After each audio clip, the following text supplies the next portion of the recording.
بسم الله الرحمن الرحيم. السلام عليكم ورحمة الله وبركاته. معاكم عزة عواد من مطبخ عزة عواد. ازيكم يا حبايب قلبي، عاملين ايه؟ يا رب تكونوا بخير.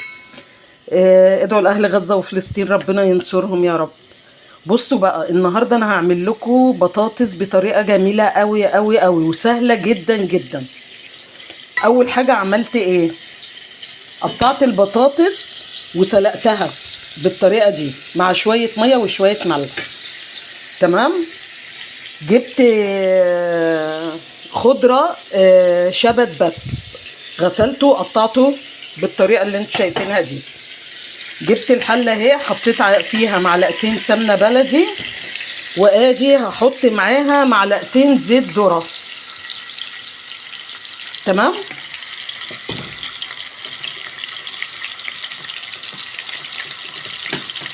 هعمل ايه؟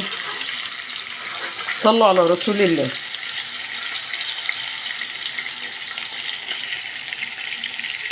ادي حطيت فصين توم مهروسين مع السمنه والزيت.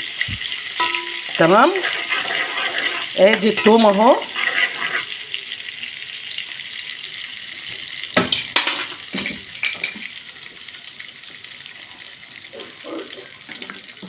بجد البطاطس دي بتبقى طعمها تحفه. ادي التوم اهو مع معلقتين السمنه البلدي ومعلقتين زيت ذره. تمام. مع التومه اهم.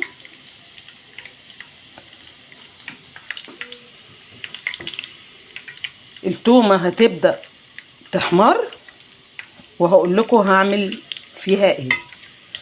طبعا التوابل اللي انا بحطها انتوا عارفين، الكمون والفلفل الاسمر والملح. انا حاطه مع البطاطس وهي بتتسلق شويه ملح، لو احتاجت تاني نحط. ادي التومه اهي بقى خدت اللون الجميل ده كده. تمام. اروح عامله ايه؟ اروح حاطه معاها الشبت.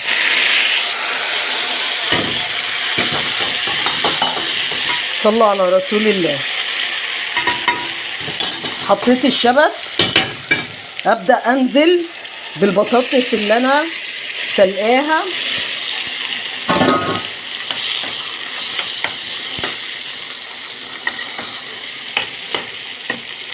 بنوطي كده عليها.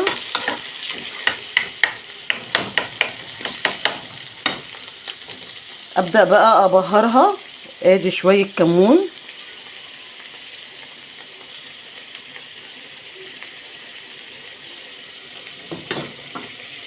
وادي فلفل اسمر.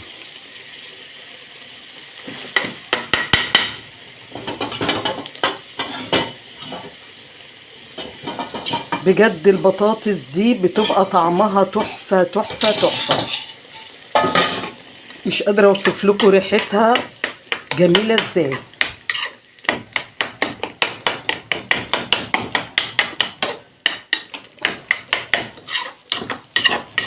طريقه بسيطه قوي وبتبقى جميله قوي قوي قوي قوي. ممكن تاكليها بالعيش كده، وممكن تاكليها كسلطه بطاطس جنب اي اكل، بس انا بقى بصراحه يعني انا هاكلها كده بالعيش مش جنب اي اكل. جميله جميله جميله جميله. معلقه السمنه البلدي مع معلقتين الزيت الذره، معلقتين السمنه مع معلقتين الزيت الذره بيدوها طعم روعه. عايزه تحطي شويه شطه حطي، ده اختياري بقى حسب الرغبه.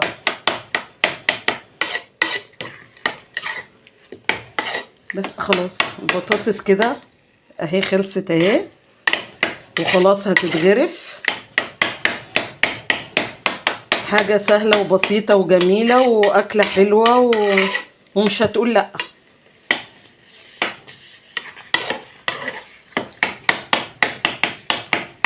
بس خلاص هنغرفها بقى. تمام. كنتم مع عزة عواد من مطبخ عزة عواد. ما تنسونيش في اللايك والشير، وادعوا لأهل غزة وفلسطين ربنا ينصرهم ويفك كربهم. السلام عليكم ورحمة الله وبركاته. بحبكم في الله. صلوا على رسول الله. بص حبايب قلبي، ده كان الشكل النهائي للبطاطس بالشبت، وانا قلت لكم على طريقتها. البطاطس بتتسلق تمام. بحط معلقتين سمنة بلدي، معلقتين زيت ذرة، 5 فصوص توم. تمام. التومة بتحمر يبقى لونها حلو كده بمبي، واروح نازلة عليها بالشبت، وبعد كده اروح نازلة عليها على بالبطاطس، اديها تقلبتين واروح غرفاها. احلى بطاطس بالشبت هتاكليها. هما بيقولوا سلطة بطاطس، ممكن تاكليها مع اي حاجة، بس انا بحب اكلها كده بلقمة ناشفة. تمام. كنتم مع عزة عواد من مطبخ عزة عواد. ما تنسونيش في اللايك والشير، والسلام عليكم ورحمة الله وبركاته. ادعوا لأهل غزة وفلسطين، ربنا ينصرهم يا رب ويفك كربهم. بحبكم في الله، والسلام عليكم ورحمة الله وبركاته.